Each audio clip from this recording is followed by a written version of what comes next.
Students, अगर मैं आपसे पूछूं पेंडुलम का टाइम पीरियड मास पर डिपेंड करता है या नहीं, और अगर स्ट्रिंग का वेट डबल कर दूं तो फ्रीक्वेंसी पे क्या होगा। तो ये मेरे जो क्वेश्चंस हैं, तो अगर आपने बिना फार्मूला याद किए ये सिर्फ डायमेंशन एनालिसिस से अगर हम ये सब निकाल सकते हैं तो आज का वीडियो एंड तक देखें। Welcome back to my channel. आज हम सीखने वाले हैं सिंपल पेंडुलम और वाइब्रेटिंग स्ट्रिंग के फॉर्मूले सिर्फ डायमेंशन एनालिसिस का यूज़ करके। तो ये टॉपिक एग्ज़ाम के लिए बहुत इंपॉर्टेंट है और न्यूमेरिकल्स में डायरेक्टली हेल्प करता है। तो ध्यान देना कि क्या है टॉपिक में। तो यहाँ आपको क्वेश्चन दे रखा है सिंपल पेंडुलम में time period of the oscillation, right. तो आपने जो दिया हुआ है कि time period of oscillation depends upon, जो डिपेंड अपॉन वाली क्वांटिटी है वो आपने प्रोपोर्शनल में लिख देनी है।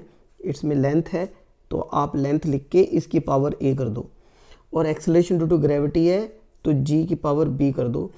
अब आपको कैसे पता चलेगा, मैं आपको दिखाता हूँ। ये डायग्राम बना लो, ठीक है। तो ये मेरा सिंपल पेंडुलम है, तो ये सिंपल पेंडुलम डिपेंड कर रहा है, ये लेंथ है मेरी, राइट। तो ये l पे डिपेंड कर रहा है और ग्रेविटी g के ऊपर डिपेंड कर रहा है। तो अगर आप डायग्राम बनाओगे तो आपको इजीली याद रहेगा कि किन किन क्वांटिटी पे डिपेंड करता है। अब कैसे डिपेंड करता है, ये एक्सपोनेंट पे डिपेंड करता है, कितने पावर से, मतलब लेंथ की कितनी पावर। तो मुझे मालूम नहीं कौन सी पावर है तो मैंने a कर दिया। तो ग्रेविटी की कितनी पावर तो मैंने b कर दिया, राइट। आगे बढ़ते हैं। तो t is directly proportional to l की पावर a g की पावर b।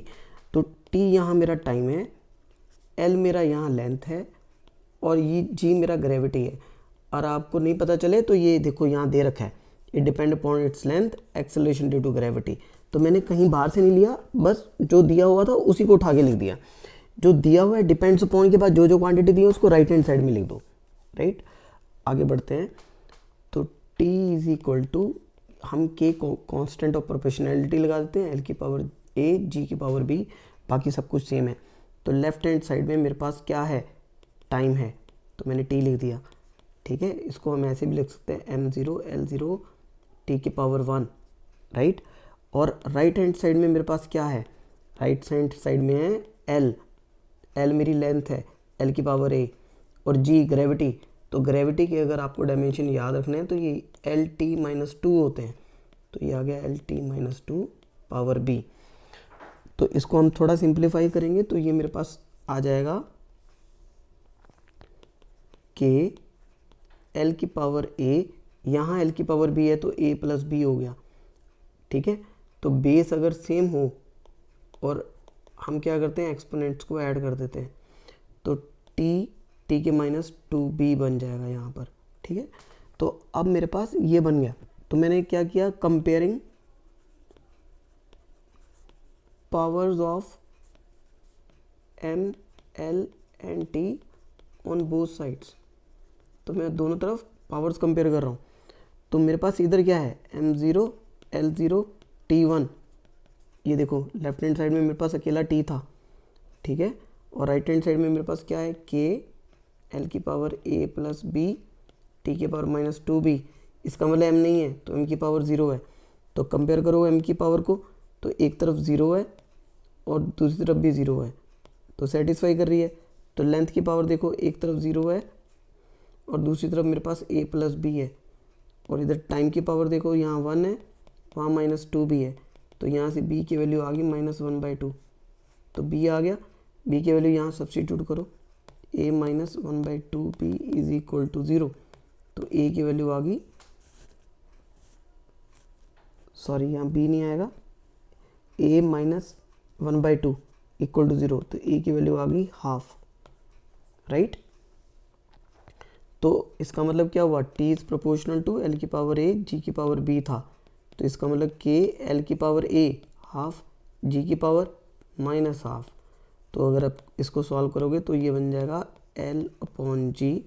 तो यहाँ आ गया मेरा टाइम पीरियड। आगे बात समझ। तो हमने रिलेशन को ड्राइव कर लिया। इसमें एक चीज़ बड़ी इंपॉर्टेंट ध्यान रखने वाली है, क्या कि इम्पॉर्टेंट चीज़ क्या है कि ये फॉर्म को बताता है लेकिन इसके जो कांस्टेंट्स हैं उनको नहीं बताता, राइट। ये आपको ये तो बता देगा कि ये फॉर्म बता देगा कि फॉर्म कैसी होगी। लेकिन कांस्टेंट क्या है ये आपको याद रखना पड़ेगा कि ये कांस्टेंट 2 पाई है। तो आप फॉर्मूला में पुट करोगे t is equal to 2 pi under root L upon G. बहुत सारी बुक्स में कैपिटल टी भी दिया होता है, ठीक है। तो ये मेरे पास रिलेशन इस्टेब्लिश हो गया। अब इसी में मैं क्वेश्चन नंबर 2 लेता हूँ, ठीक है। तो स्टूडेंट्स अगर आपको पहला क्वेश्चन समझ में आ गया होगा तो दूसरा क्वेश्चन समझना और करना बहुत ही आसान है। इसमें देखो क्या है, क्वेश्चन क्या दिया हुआ हमें, assuming that the frequency new, ये देखो न्यू दी फ्रीक्वेंसी दे रखी है। तो जो टर्म पहले आई है उसको पहले लिख लो। तो ये ऑफ स्ट्रिंग डिपेंड्स अपॉन, तो मैंने पिछले क्वेश्चन में बताया था कि डिपेंड्स अपॉन वाली सारी टर्म्स आपने राइट हैंड साइड में लिखनी है, प्रोपोर्शनल करके लिखनी है। तो डिपेंड्स अपॉन लोड किसके ऊपर डिपेंड कर रहा है, F applied, load F applied, तो एफ की पावर ए कर दो, ठीक है। लेंथ ऑफ द स्ट्रिंग, तो इसका मतलब लेंथ करके पावर बी कर दो, मुझे मालूम नहीं कौन कितनी पावर से डिपेंड कर रहा है। मास पर यूनिट लेंथ म्यू, तो मैं म्यू की पावर यहाँ कर देता हूँ, तो यहाँ म्यू की पावर सी कर देता हूँ। अब ध्यान रखने वाली बात है, यूजुअली यहाँ बच्चे गलती करते हैं, ये जो म्यू है ये मास पर यूनिट लेंथ है, यही बच्चे गड़बड़ कर देते हैं, म्यू को अकेला मास लेके चल पड़ते हैं, या कई बार वो ऐसे लिख देते हैं एफ की पावर ए, एल की पावर बी, एम की पावर सी, तो ये गलत है। मास नहीं है, या तो मास पर यूनिट लेंथ करके उसकी पावर सी करो या म्यू की पावर सी कर दो, ठीक है। तो मैंने सीक ऑफ सिंप्लिसिटी मैंने म्यू ले लिया यहाँ पर। तो let's see how to solve this type of question. तो आप फ्रिक्वेंसी को न्यू इज इक्वल टू, तो यहाँ के कांस्टेंट लगा दो, एफ की पावर ए, एल की पावर बी, मास पर यूनिट लेंथ पावर सी, आइदर तो ये लिख लो या म्यू की पावर सी लिख दो, राइट। तो अब लेफ्ट हैंड साइड में लेंगे, लेफ्ट हैंड साइड में मेरे पास है फ्रीक्वेंसी, और फ्रीक्वेंसी की डायमेंशन होती है t-1, तो frequency as equal to 1/t होता है, तो t ऊपर चले जाएगा तो -1 बन जाएगा। तो राइट हैंड साइड में देखते हैं क्या आता है हमारे पास। एक तो मेरे पास यहाँ है फोर्स F, ठीक है। तो फोर्स का डायमेंशन होता है m1 L1 t-2, ये तो याद कर लो, बहुत जगह यूज़ होने वाला है। और L लेंथ है तो L की पावर B, उसके बाद मास पर यूनिट लेंथ है तो लेंथ ऊपर चले जाएगा, तो m/L है, तो ये बन जाएगा ml-1, तो l-1 इसकी पावर आ जाएगी C। अब आपको क्या करना है, इसमें m की पावर को कलेक्ट करना है। यहाँ पहले में 1 × a बन जाएगा, और दूसरे में c आ रहा है तो a + c हो जाएगा। l की पावर यहाँ 1 × a हो जाएगा, और यहाँ l की पावर b है तो +b हो जाएगा, और यहाँ -c हो जाएगा। तो t की पावर -2a, ये देखो मल्टीप्लाई करो -2a, और यहाँ t है नहीं तो दूसरे में भी नहीं है तो यहाँ भी ये इधर आ जाएगा। तो अब हम क्या करेंगे, कंपेयरिंग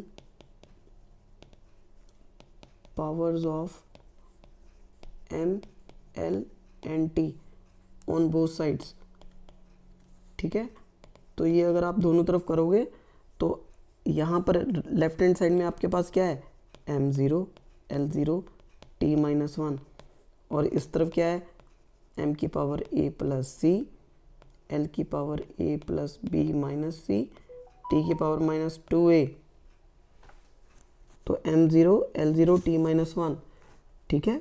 k की power m a + c, right, और l a + b - c t-2a।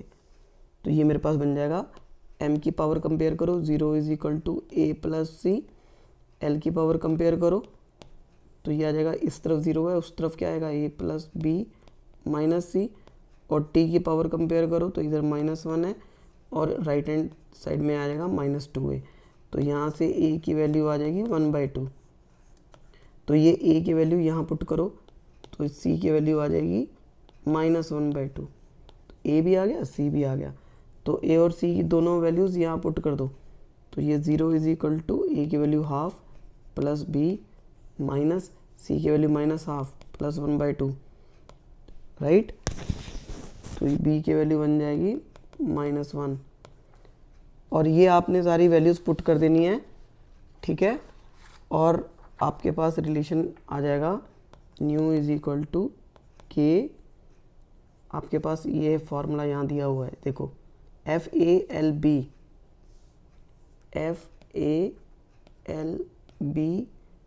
Mu C, तो आपके पास के F की पावर A की पावर हाफ, L की पावर B इज़ -1 और म्यू की वैल्यू मास पर यूनिट लेंथ, ठीक है। इसकी वैल्यू क्या है C, और C की वैल्यू कितनी यहाँ हमने निकाली, यहाँ हमने निकाली -1/2, तो जाएगा -1/2। इसको आप म्यू लिख दो चाहे K, तो ये F ऊपर चला गया राइट, और म्यू नीचे आ गया, और L-1 है तो 1/L यहाँ आ गया, तो ये मेरा रिलेशन बन गया। तो देखो कितना आसान था, ठीक है।